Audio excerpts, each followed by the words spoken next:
had 4 children at the time. And when I got in and I graduated from that program, I'm telling you, with the 4 children, I had no idea that I was chosen out of 5 or 6 to speak on my experience of being the first candidates of this program that was offered to get my high school diploma. So that was some self-determination. Staying motivated takes work. If you don't work on your motivation, you become unmotivated. Join Oumar Jang as he shares inspirational stories and tips to get you motivated to do whatever you need to do. This is the Motivational Voice Podcast. Hi everyone, welcome to another episode of the Motivational Voice Podcast. This is session number 47. If you are a long-time listener, welcome back. It's good to have you. If, on the other hand, this is your first time listening, then you have arrived. This is the show where I share tips to keep you motivated about life, your goals, anything you set your mind to. You know, we live our lives alongside rules. There are rules for virtually everything. If you meet the Queen of England, you curtsy, or so I'm told. If you come to a red light in the middle of nowhere at 3 a.m., you should stop and wait for the light to turn green, even though there's no one around, right? Rules are generally good for our society. They help keep us safe, and they level the playing field. But with the predominance of rules, we have an unintended consequence, which is that everyone follows the beaten path. But what happens when the life you were dealt did not allow you to follow the path that everyone else has taken?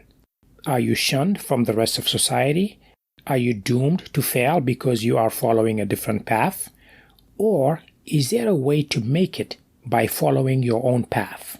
My guest today is no stranger to paving her own path, and she will talk about how, with sheer determination and belief, she managed to defy the odds her entire life.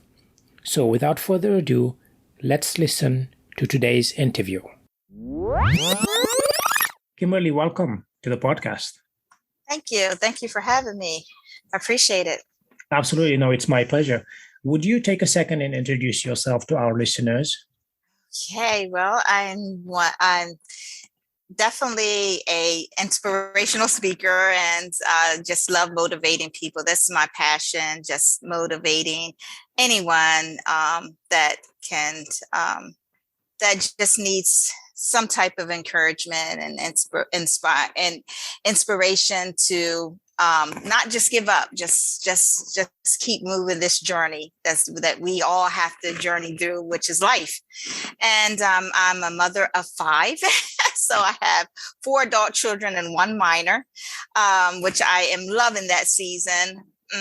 Because it's a difference in love and raising, well, not raising, but the love that you have for adult children and the one that you have still for a minor. So I work in the public sector. I've been a case manager for over probably 15 years. Also a counselor at a methadone clinic, and I love the occupation that I am, and it seemed like I have moved from one occupation to another, but always been able to stay in the public sector and being able to serve, being able to give. So it's been enlightening.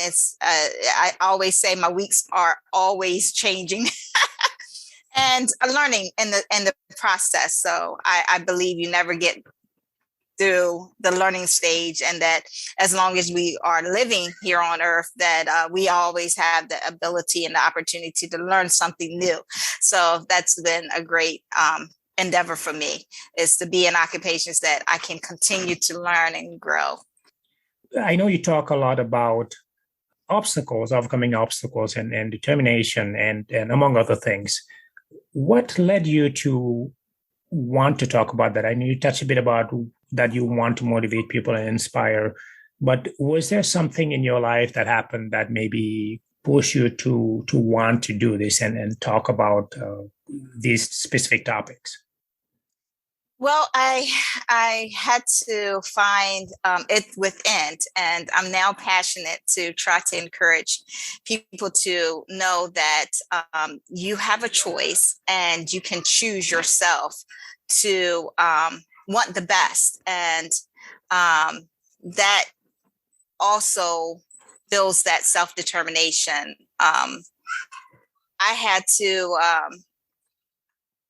It just seemed like through the years of my life of being a child that was misdiagnosed, that statistics had written off, that I had to apply some self-determination to make a choice and decide, is this what I want to be labeled as, or do I want to make my choice and making my own path in this life?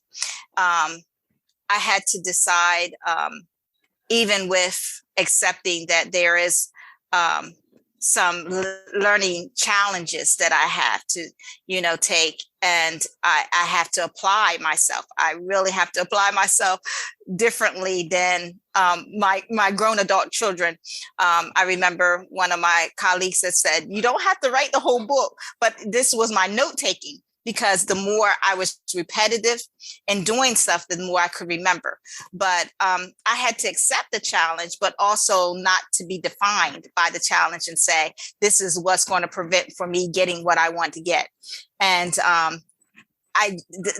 that's my inspiration to share with someone else, that the self-determination has to be within what you want, and you have to choose. And in my life, in my journey, I remember choosing, but then also not choosing because I felt like I wasn't worth choosing, or I didn't have the ability to choose. And then I found out if I have the ability to believe and have faith, I also have the ability to choose. And choosing is so empowering once you understand and define that choice starts within to choose, that it brings an inside empowerment that just keeps rising and rising when you choose. Right. So you talked about self-determination. What do you mean by that? What does it mean when you talk about self-determination? Well, that it starts within, that you have to understand yourself, invest in yourself, and choose within yourself to be determined to have the life that you want, to have the things that you want, to do the things that you want.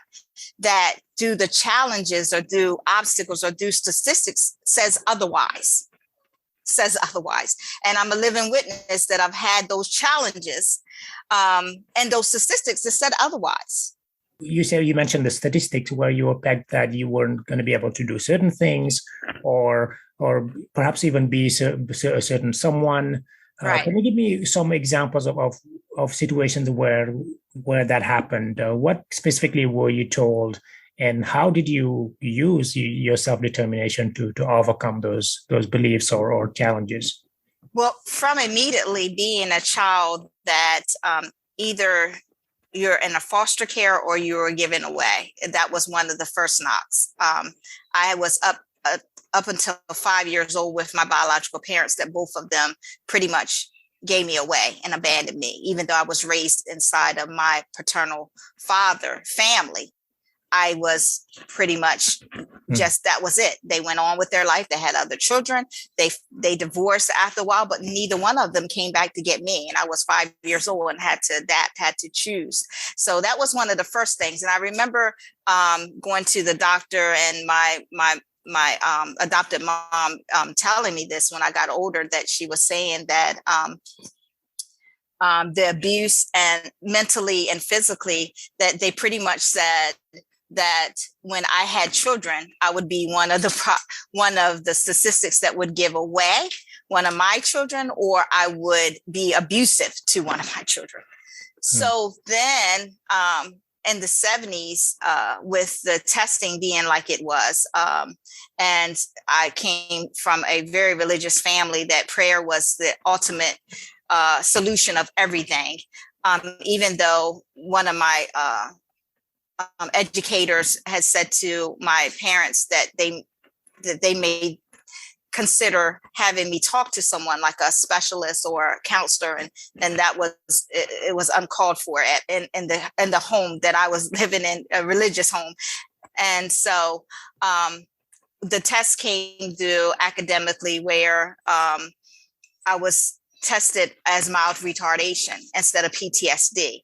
Well, statistics said then that even on paper that I would not read or write effectively, but I had to be in a resilient and build on these resilience, that I found out that some things that I needed, which was an education to provide for my children in an abusive relationship, that made me choose that regardless of what paper is saying. That's why I said earlier in our conversation, I had to learn my a way that only I could get learning. And was it challenging? Was it and it's still, I'm better in visual learning, and I'm better in repetitive. It may take me a while to get it, but once I get it, I get it.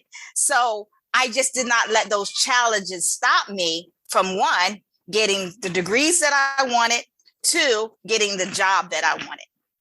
It's interesting that when you do something different than what everyone else does, sometimes some people just can't wrap their minds around the fact that, well, you're not following the standard path, the regular path, then there's no way you can be successful, which is, right. It just baggles my mind. I totally relate to that in that my father was self-taught. He was an autodidact. I think he had maybe a third grade education. And for due to some family situations, he had to basically quit school, right, and help support the family business. But had someone said to him, you're not going to be successful because you didn't go to school or because you're not smart or whatever, they would not have believed that, some years later, he was self-taught, became a mechanical engineer and became very successful at that, and was hired by a French multinational, in the 60s and 70s when I was growing up. Wow. Right? So when you shared your example, that's what that made me think of. Yeah. And there are many more people out there who are walking and they are managing to have successful lives without necessarily going through, you have to go to school, you have to do this, you have to do that, you have to follow the path that everyone else follows. Right. So that's, good because point. I quit in 11th grade. I remember going back home and saying to my parents, my adopted parents, because I had really kind of gave up on myself. Not kind of, I really did. This was my first child at 15, and they were very religious, and I had already the meeting with the pastor, and the statement that was resounding in my mind is that she said that no matter what age I was, because I now put myself in this position and had a baby, that I was a woman.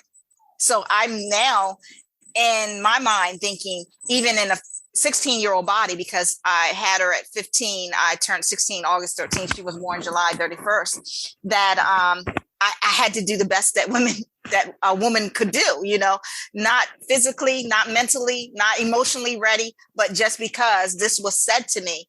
So I remember going through inside the silent cry, the lost friends, and going back to school that knew that I had a baby, the lost connection with my adopted extended family that had children, my cousins and stuff around my age, that they were kind of like shunned away from me because now I had got pregnant and had a baby, so I'm like, I give up. I give up on myself. So I came home and I said, from school that day, and I said to my parents, especially to my mother, because even though my mom and dad, they had a balance with me, she was the go-to. And I never could play one against the other. So I went to her and I said, I've decided I'm going to get a job. I remember my first job because they did not believe in the system, depending on the system for anything. But she did believe in letting me know my child was my responsibility. I was a woman that I had to take care of. So I told her, I said, I decided I'm not going back to school. I'm going to get a job. And because of the generation era they were in, they were very older, a lot older than me. When the first time I got to see my birth certificate was with my first job, because I needed the birth certificate and a social security card. I believe one was 59 and one was 39. So that's a big age difference.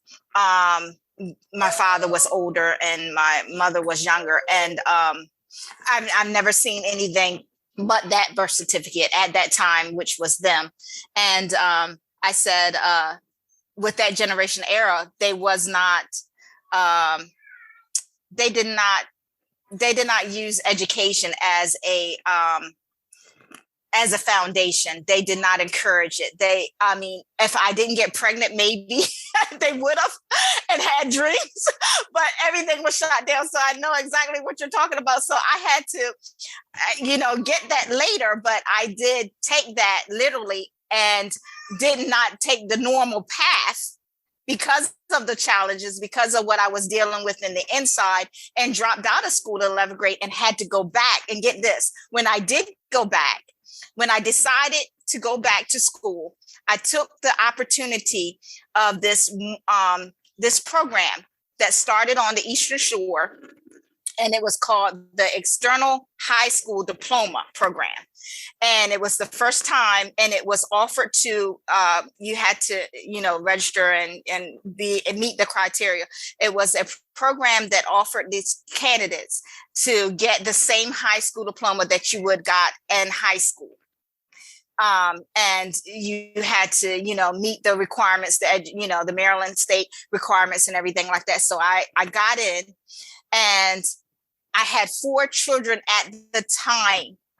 And when I got in and I graduated from that program, I'm telling you, with the 4 children, I had no idea that I was chosen out of 5 or 6 to speak on my experience of being the first candidates of this program that was offered to get my high school diploma. So that was some self-determination during the time. And I could, go on, but I knew that it had to start somewhere with me, without anybody's else motivation or the look of the typical plan, as you were saying, of getting where I got. Yeah. Yeah. Yeah. When you looked back, did you know, was there a conscious thought in terms of the path that you were following to get out of your situation? Or was this something that you just winged it in the moment, and then or maybe willed yourself to, I have this goal, I'm going to go after it no matter what happens? Was there a thought behind that, or did you just kind of fumble your way through things? No, it was definitely always a spiritual connection. I've always had belief and hope from little that there was a higher power, there was God that was going to help and guide me, even with the mistakes, even with choosing some different things. And then what helped build that was I had a adopted father that modeled that. I remember, no matter how upset and how confused I was in this situation, because no one was clarifying anything with me. No one said anything to me. What was always said to me ended up not being followed through. My dad dropping me off and saying, I'm going to come back and get you, never happened. But yet he was coming back and forth later on, letting my adopted mom, which is his oldest sister, know about how his life is going, and him going into the ministry, and him divorcing, and him marrying, and him getting another child or having another child, but never recognizing I was his child too. So no matter how much I was confused and just trying to adjust and adapt to what grown people had forced upon me, I had this model that prayed, that read scriptures, that sang hymnals, that took me to church, and that showed me some morals and values. So it just kept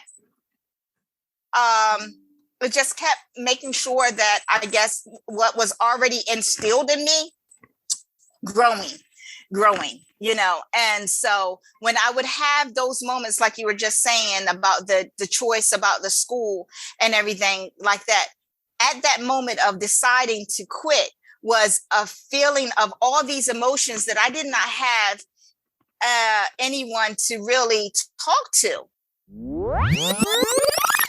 Getting our mind and our habits right is very important for our well-being. That's one of the reasons why I started this podcast. But taking care of our bodies, and especially what we put in it, is equally as important. That's why I try to take those gummy vitamins every morning, but I can't, for the life of me, remember to take them consistently. So I was recently introduced to a better option from Athletic Greens. It's called AG1. When you take AG1, you're getting 75 high-quality vitamins, minerals, whole food sourced superfoods, probiotics, and adaptogens, and they help you start your day right. This blend of ingredients supports your gut health, your nervous system, immune system, energy, recovery, focus, and even aging. What's amazing about this product is that it contains less than 1 gram of sugar and has no GMOs, no nasty chemicals or anything artificial, but it still tastes good. And Athletic Greens has over 7,000 5-star reviews. So right now, you can reclaim your health and strengthen your immune system with convenient daily nutrition. It's just 1 scoop in a cup of water daily. That's it. To make it easy, Athletic Greens is going to give you a free 1-year supply of immune-boosting vitamin D and 5 free travel packs with your first purchase. All you have to do is visit athleticgreens.com/emerging. Again, that's athleticgreens.com/emerging to take ownership over your health and pick up the ultimate daily nutritional insurance. Even though I was still in my hometown with my biological parents and my biological brothers and sisters, here I'm with a family that I had completely shut down. I knew they wouldn't understand, even if I tried to tell them what I was going through and what the reason was I wanted to, quit school. But I just, at that moment, this was what I chose, that I said, deciding this is for the best for me and my child, from what was said to me. Just like when I came across, and I really believe that was the spiritual connection, the external high school diploma that was offered in our hometown, that I was like, here's a choice. Here's something's given again that God is bringing in my life, just like the other choice that I made, that I need to go ahead. And with his help, I will be able to do it. I really believe it's a combination of a lot of things. But like I said, I came across this lyrics and found the niche of the title of the epitome. I found through my journeys and through my choices and through also that self-determination that I was creating and building this essence, this epitome of who I am. And some of it that I can pinpoint was built in a choice to be determined no matter what no one said, no matter what I have seen or what was said to me or what was written down on paper about me, is that I had to be determined enough to write my own statement. I always look at life in terms of you have to have certain foundations in place. Right. And even though you may not have necessarily all the foundations, sometimes you can find some, or you can rely on the ones you had. And when you're speaking, one thing that came to mind is that you had the spiritual, yes, in your faith, in your beliefs, and then you had also your willpower and your determination to achieve something and be someone. And then thirdly, you had the support systems, even though it might have been later in life, but you did find that support system. And when you put all of those together, things seem to have at least fallen into place. But I think all of those have to your point, come together. You have to be willing to want to continue and get that degree. And I think sometimes what happens is people think that it's too late to do something or to go after something. And it's never too late. That's why I shared I had 4 children at the time. And when I got my high school diploma and when I graduated with my undergrad, I was in my, I think I was in my 30s, early 30s or late 20s. Yeah. So, and it took 6 years of a 4-year degree, but I was determined that, and I can't lie, it wasn't all learning abilities. It was a struggle of, I had allowed a lot of procrastination. I allowed, I had to go through that learning season of, as you were saying, how bad do I really want this? I can't play with this, And so I remember that undergrad specifically, all of my children there, but my husband at the time, we had got divorced like maybe a year before and it was a very abusive relationship. But I lost a marriage didn't work, but I got the degree. I did not allow that to stop me from getting it. So for someone who is listening and who might be going through something similar, maybe they're in a bad relationship, maybe they're struggling to achieve a certain goal, maybe they feel that they started late in life, or maybe they may even feel unworthy. Right. Where should they start? What's the one thing that you would tell them to focus on to just get that ball rolling? First, to focus on their self. Choose their self. That was my breakthrough. And I had to find that I was worth, if now or never, finally, I was worth investing in me. Isn't it strange that sometimes the biggest obstacle we face is ourselves? Yeah. That's a good And it's point. been such a great season and learning and choosing me every day. I remember years going through life, choosing my children.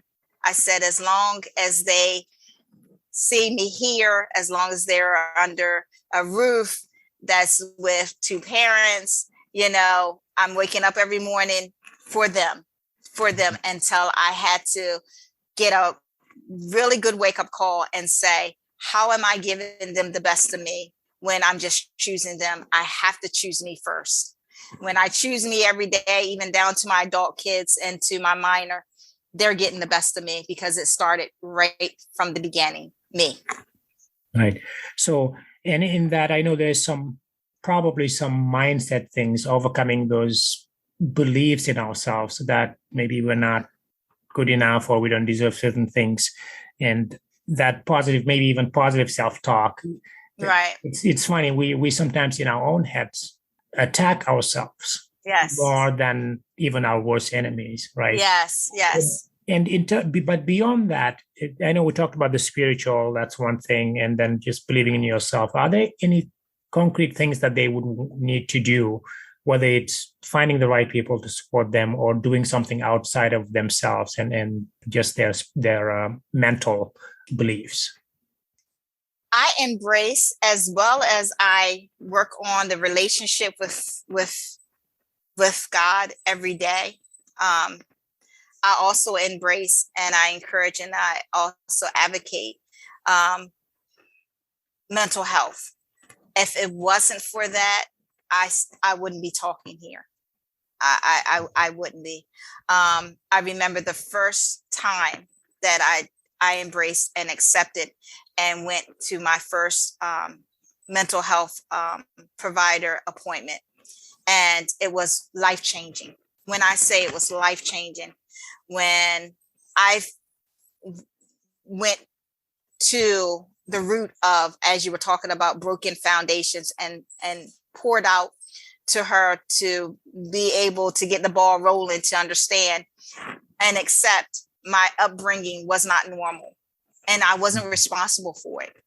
And it was broken. I believed somewhere, and it traveled with me throughout my life, that I was responsible for what these adults had did. Yeah, that's pretty powerful in that. Yeah, how can you move on, right? If you don't face your own demons and your own limiting beliefs, right? Yes. And so that's a very good point in terms of you might need to just face that self and then face those challenges that you have within yourself before you can actually look outward. That's a very good point. Now you wrote about your experiences. You wrote a book called Epitome, I believe was the title. What inspired you to write that? Well, it had always been either someone had said throughout my journey, going through different workforces and stuff, when I would share bits and pieces, they would say, you know, your life is like a book. You need to write a book. And so I started doing something on a bucket list, and I have it even in my office. It was in 2015. I had put down 7 things that I wanted to do. And I think like the 4th one was, to have my memoir completed by 2017. And I ended up writing it and having it completed in 2021. I'll be a year old in August. But I had allowed my inspiration and my voice to be heard during different appropriate times about, you know, young people, telling them to stay in school, telling them, you know, to don't give up, you know, just go ahead and push through, different women, about toxic relationships, about, you know, just when it was appropriate, until I got sat down during the COVID, and it was just like a spiritual moment has said, this is either now or never, that you're going to write your memoir from the beginning to the end. And I'm going to allow this freedom, this liberty to come over you once you go ahead and write it. And I said, oh my God, if I could just inspire one person with it, then that's good for me. But, you know, and so when I started writing it from each chapter, and mind you, I had a mental health therapist sessions throughout the time that I was writing this book. She never knew. A counseling session. She never knew I was writing a book. Matter of fact, one of the assignments, when I was like halfway through the book, she had me try to accept this assignment that I refused to do, was to write my biological mother. And I told her, but I didn't tell her I was writing my memoir. I told her that I had did that. And I didn't want to do that. I just needed this session. I wanted her to hear me. And she said, okay. She said, I just thought that maybe that would help you. You know, this is an assignment that I thought about, was you to write your biological mother. And I said, no, I don't want that to do that. I have done that in the past, but I never shared with her that I was writing a book. But it really helped the book to be manifested, and for me to stay level, for my mentality to be as stabilized as good as it, because I was opening each chapter, each journey that I had to relive from the time that I was 5 all the way up until the present. I have all my marriages in there that didn't work. I have all my children, birth of my children, and the different seasons and the different mentality that I was in at that time. And so it was just very overwhelming. And I remember saying to her after the 2nd chapter, when I got to the accept and embrace it all, I said to her, am I crazy? And she said, no. She said, you have a right. You're not crazy, but you have a right to feel the way you feel. Yeah. So I needed that. I needed that. Yeah. I like the fact that I see you, for those people will be listening to this. So for those who don't see us, you were looking to your left at your My bucket list. Right, Yeah. on your bucket list on the Uh-huh. wall, and you Yeah. actually wrote down a goal to write a book Yeah. back in 2017. Took a Yes. while, but you wrote it. I'm Yeah. bringing this up because I talk a lot on this show about you have to write your goals down where you can see them, right? Mhm. We all have wonderful ideas of things that we want to do. They will never come true unless we write them down and see Right. them, then Yes. commit to doing something about it and actually doing something about it. And you did Yes. all of those things. And I think that's really, really inspiring. And Yes. congratulations on finishing the book and publishing Thank you. Thank you. it. Now, I know we're running short on time here. Is there anything else you wanted to add as we wrap up? It's just as any time that I'm able to have at least one person be able to listen through, know that, you know, the smiles and this didn't come without a process, without challenges, that, you know, I look at every day, that even though the challenges were, some of them were sad, some of them was very unfortunate, some of them was choices that I made of not learning from lessons before, or choices, things that was beyond my control and things that were in my control. But there were also, I'm always mindful, there are also challenges that someone had even worse than me. And if I could just say that once I found the ability and the courage to know that I'm worth the life that I want to have, which is a life of peace, with a life of joy, with a life of just thriving. Once I got content with growing, I spoke it. I spoke it in existence. I said, I don't want to no more grow. I want to thrive now. But it was a choice that I had to get within me. You know, I had to speak this choice, as you were saying, write it down and visualize it and go for it. Make the steps to go for thriving. And I do it without the actions. Just saying the words is not going to manifest to anything. So I just want the listeners to know that I work at this daily. I do the action. I do the work. If I feel, I just lost my adopted mother during Easter. If I feel that I'm getting to a place in my life that, and I still live in my hometown, where my book has really stirred some dislikes and was not accepted by a lot of people. But I know that that was my truth. I know that that's all I have is my truth, and that my adopted dad invested this moral and values to me to say, Kimmy, if you don't stand for something, you'll fall for anything, you know? And so I just feel compelled to let you know that if any challenge that you feel that is too difficult to get through, just look at me and understand it's not. You're worth every bit of going through it and going through it victoriously. You can go through it and learning and understanding more about yourself, and then pushing into making whatever reality you want in your life for you. And I had to understand that I had to look beyond the reality that I am and say, now, Kim, what reality do you want to see? Do you want to see this type of reality, or do you want to see another reality? Because it's up to you to make that happen. Thank you. Well, the book is called The Epitome of Kimmy, Accept and Embrace It All. And I'll make sure to link that in the show notes for the podcast. Kimberly, thank you for coming to the podcast. It was a pleasure talking to you. Thank you. Thank you for having me. I appreciate it. That was my interview with Kimberly Bell. I hope it gave you a different perspective on how you perceive your own challenges, or maybe even guilt that you might have about not doing things the way everyone else is doing them, the way the world, it seems, is telling you it should be done. Our circumstances are unique to each and every one of us. We all have different backgrounds.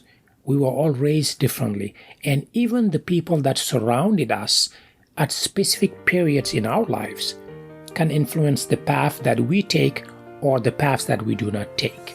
You are you, and there is no other you like you. Now, I know that sounds cliche, but think about it. So why would your path be the same as everyone else's? What if, by getting on a different path, you unleash your true potential? What if what you think is what you are meant to do is holding you back and affecting your happiness? And what if you listen to that hopeful voice that's been telling you for years what you knew all along, but you just didn't want to hear it? Or maybe you just needed to be reminded of it. So what path are you on right now? Are you happy with that path? What is your conscience telling you? Think about it and then decide if you should stay the course or do something different. Growth doesn't come from inaction. It comes from change.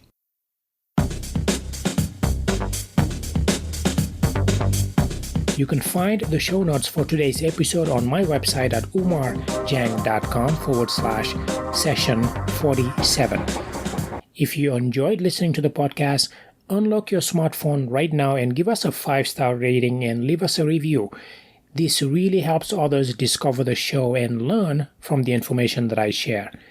Thank you very much to those of you who have already done that, and thank you for spending part of your day with me today. Until next time, please stay safe and motivated. Goodbye. Thank you for listening to the Motivational Voice Podcast. If you enjoyed the show, please subscribe and rate it on iTunes. Get show notes and the latest blog posts at oumarjang.com.